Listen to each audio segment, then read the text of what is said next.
Okay, we're recording now. All right, awesome. Jump So, in.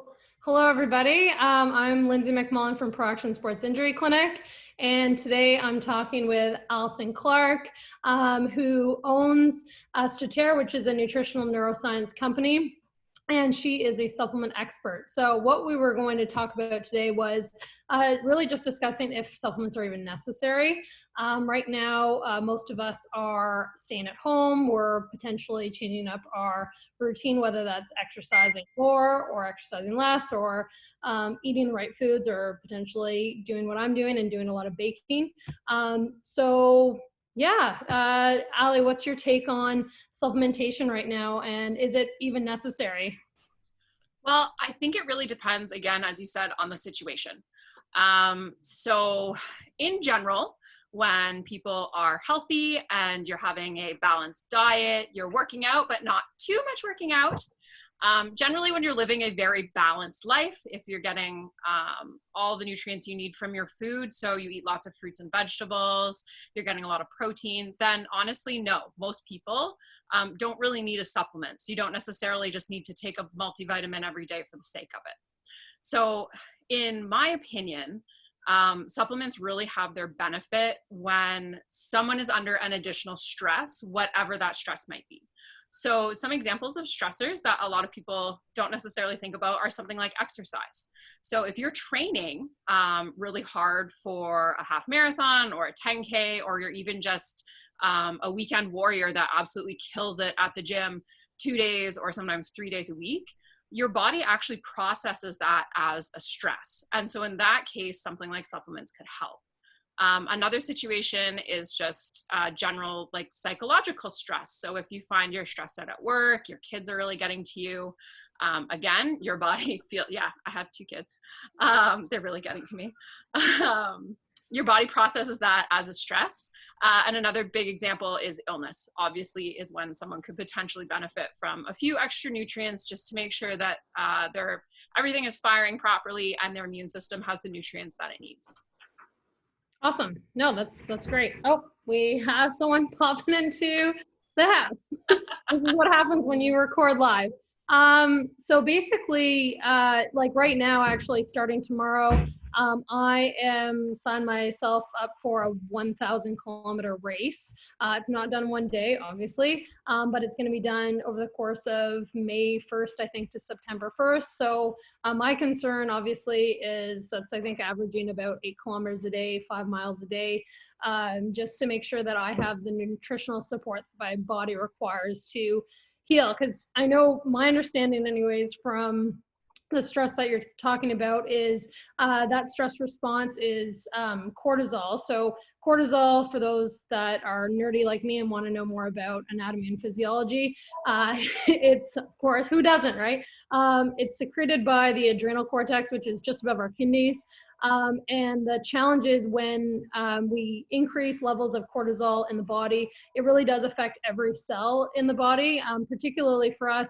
It increases the breakdown of protein into amino acids. So it really can lead, from a muscular perspective anyways, the body's really trying to preserve carbohydrates and that kind of blood glucose levels that it wants to basically have at hand if there's more stress that comes about. So it takes those amino acids and moves them out of the tissue and then into the blood and liver, and it turns it into glucose. So with, I guess, less tissue protein, I guess this is a challenge, let's say, if I'm trying to build muscle or even maintain muscle long term. So like I do know that certain supplements, like I know your omega-3s help with inflammation. I don't know if you have any sort of information in regards to that, but So one of the things that I find really interesting, and full disclosure, I'm very biased towards protein and the importance of protein in your diet. Yeah, obviously. Because one of the things that you actually mentioned, and I think a lot of people, you just don't really consider, right, is that cortisol, as you said, increases protein breakdown, but it also decreases your body's ability to actually take in amino acids. Because what cortisol is trying to do is shut down the production of new proteins, shut down your body essentially using amino acids so it can then shuttle them into making energy. So that is absolutely amazing if you have a bear chasing you, right? Because you need that energy, especially if you're in like a low glucose state to begin with. And when you look from an evolutionary perspective, that's what our stress response developed for, right? And so you have your adrenaline or your epinephrine is what spikes along with your cortisol. And then cortisol tends to be more long lasting, where adrenaline is that like initial hit. So the problem is, if it was someone like, say in your case, that's doing a long distance aerobic training, so that's going to be pretty heavy training repeatedly, heavy aerobic activity actually increases your cortisol level, right? Which is no problem unless you're doing it again and again and again and again. And so this is where you end up, again, where kind of that psychological stressor can come into play, because that can also lead to elevated cortisol levels, which means your body is preferentially shuttling your amino acids into making glucose, which is leaving fewer amino acids to actually make the things that your body needs. So the thing that's kind of cool about amino acids is they're the building blocks for all the little proteins in your cells that actually do the work of your cells. So everything in your body relies on amino acids, whether it's your brain to make neurotransmitters, your immune system to make more white blood cells to fight an infection. And so if you're in this state where you're training really heavily, your cortisol is up, and so you're sort of blocking that uptake as well as promoting that breakdown, then that's where ensuring that you're definitely getting enough protein in your diet and spacing it out throughout your day is really, really critical. And then that could be a situation where specific free-form amino acids could be really helpful. So proteins are just little linked together amino acids, and free-form amino acids is taking specific ones for specific purposes. So a good example of that, one that's used a lot with aerobic training, is glutamine. And so L-glutamine is a cool one because your body actually creates it itself, but under times of physical stress or illness, you often can't make enough. And so that's where, if you're able to take an extra, you're going to support your body in maintaining muscle mass as well as actually maintaining your immune response.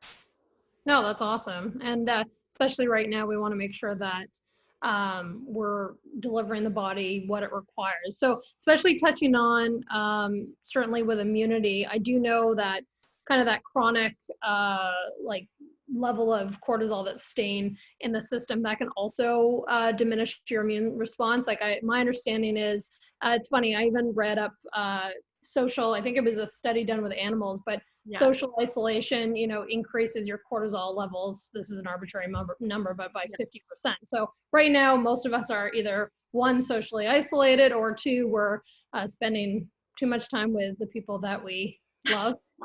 So both can increase levels of cortisol, trying to, we want to stay in that optimal amount, but certainly with those higher levels, it does decrease the production of white blood cells, and even I think antibody formation too. So both of which we need if we're fighting, like you said, an infection, or even just dealing with like low grade inflammation.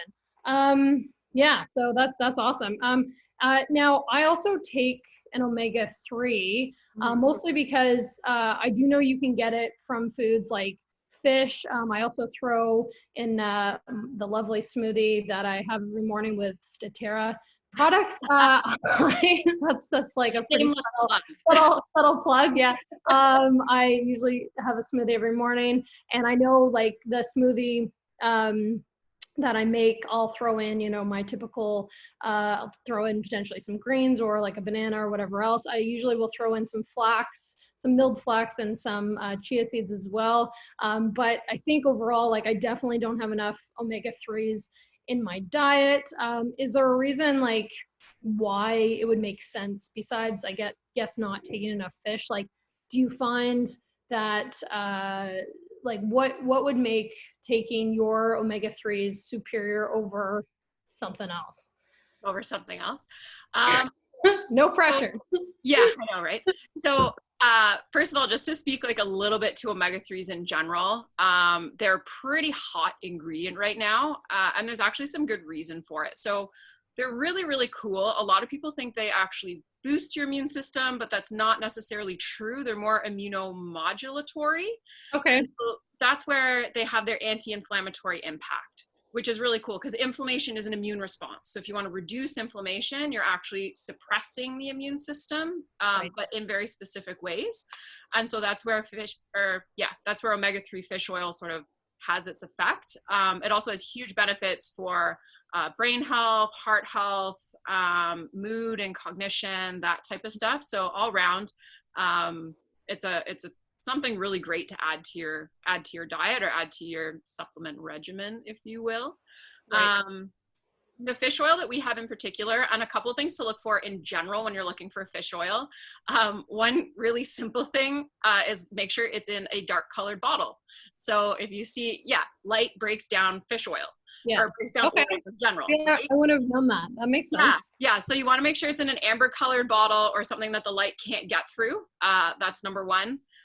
In general, if you're looking for like a capsule, you'll want to look for something without flavor in it, because often companies that are making fish oil will add flavor if the oil has isn't quite as fresh, or if it's started to degrade. And Okay. so they'll add flavor to kind of like cover a fishy smell from it, essentially. The other thing that's good to look for is that it's from wild caught fish, or also that it's from small fish. So just some fundamental biology of bioaccumulation. Right. That was So, like 10, I think. Grade 10? sorry? Grade 10 science. Yeah. Oh, I don't, maybe. I don't know. I don't know when I learned about it. It might have been the magic school bus. So essentially what happens is, as animals eat plants that contain toxins, so in this case, it's primarily heavy metals, the larger the fish, the more small fish they've eaten, and essentially they'll start to build up heavy metals and other toxins in specifically their fatty tissue. So the smaller the fish, the less buildup you have, and then make sure that the fish oil that you're taking is heavy metal tested. Yeah. And it's worth taking despite the fish burps. Although I don't find they're as bad with Staterra's omega-3s, honestly. And I so, find it less fish burpy. So yes. you know. And so a lot of that comes down to the freshness of the oil itself. Oh, okay. There are some people just with their digestion, it doesn't really matter no matter what. They seem to be getting it because they're having a digestive issue, which is a whole different beast. But most people that are generally healthy, if they'll take like a lower quality fish oil, or if they've left their bottle of fish oil like in a hot car or something like that. Yeah, don't do that. Don't do that. Yeah, don't do that. It's bad. Yeah. So that's what can lead to the fishy burps. Okay. Nice. I mean, I know we're kind of going off script, off the cuff here, but just talking about some other supplements that I know I take. Yeah. I take magnesium, and magnesium is actually, as a practitioner, I often recommend it to patients, especially when we're going through a patient's intake. We're always looking at things from a holistic perspective. So we'll talk about things like diet, we'll talk about things like sleep. So, with magnesium, I know you and I have had discussions about magnesium typically being bound to another element in order to be processed appropriately. So I know, particularly with magnesium anyways, it is the precursor for melatonin. So I do have patients, that have either don't sleep particularly well and they've, used melatonin long-term. I always ask, have you tried magnesium? I know magnesium helps with, cellular metabolism. It helps with sleep, getting that production up with, it upregulates that melatonin, that sleep hormone that we were talking about. And it does help, I know, with mood and with tight muscles. So if I have somebody that comes in and just the tone of their muscles systemically are up, like it does give us reason to believe that they could be deficient in something like magnesium.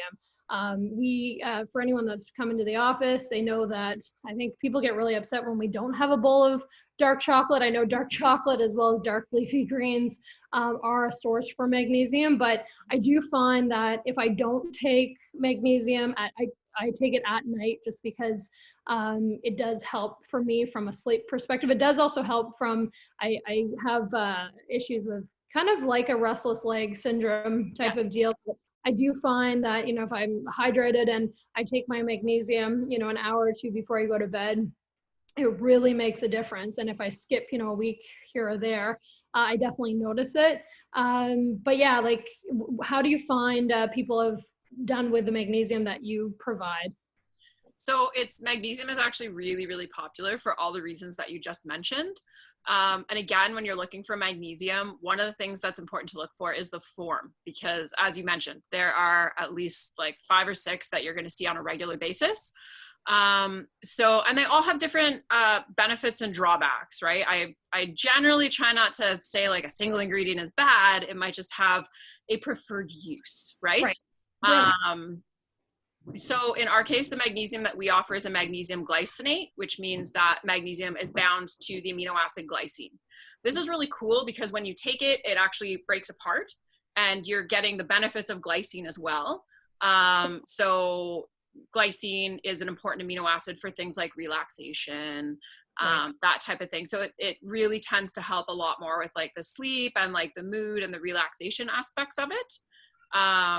But there are other different forms of magnesium that are great for other purposes, right? So I think a lot of it really kind of comes down to the person that's taking it. Another great thing about magnesium glycinate is it tends to be a lot easier on the stomach.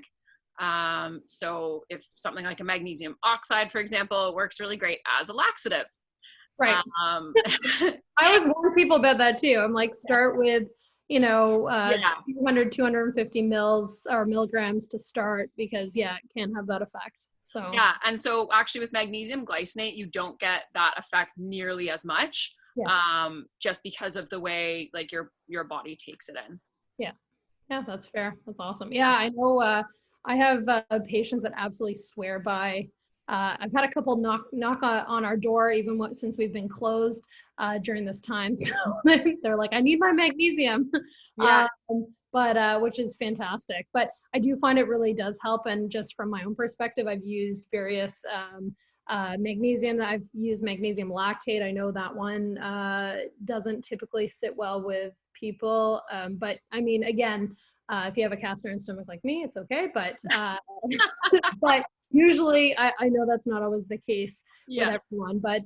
But no, I think like with certainly with the protein that you've discussed, and I know you guys offer a couple of different types of protein, whether it's just your basic like whey protein or your rice protein, or the protein that I take, which has I always call it like my it's like my witch voodoo blend. There's all sorts of stuff. And I never know what Alysen gives me, but it does work. And I personally notice a huge difference when I take it. And I find even from an athletic perspective, from a performance perspective, I heal better. I suffer from less fatigue.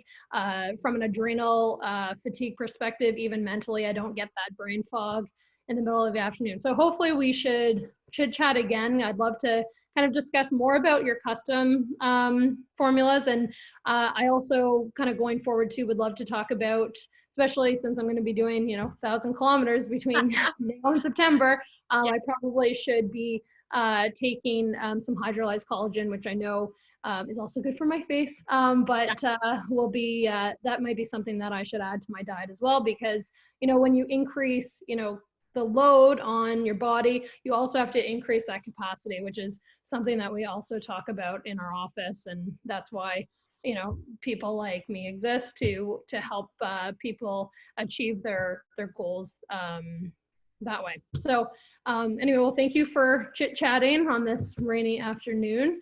And hopefully we can make this a bit of a series, and I will I'm sure I'll chat with you on the other side. Anyway, thanks a lot. Yeah, for sure. Thanks so much for chatting with me. Thank you. Bye.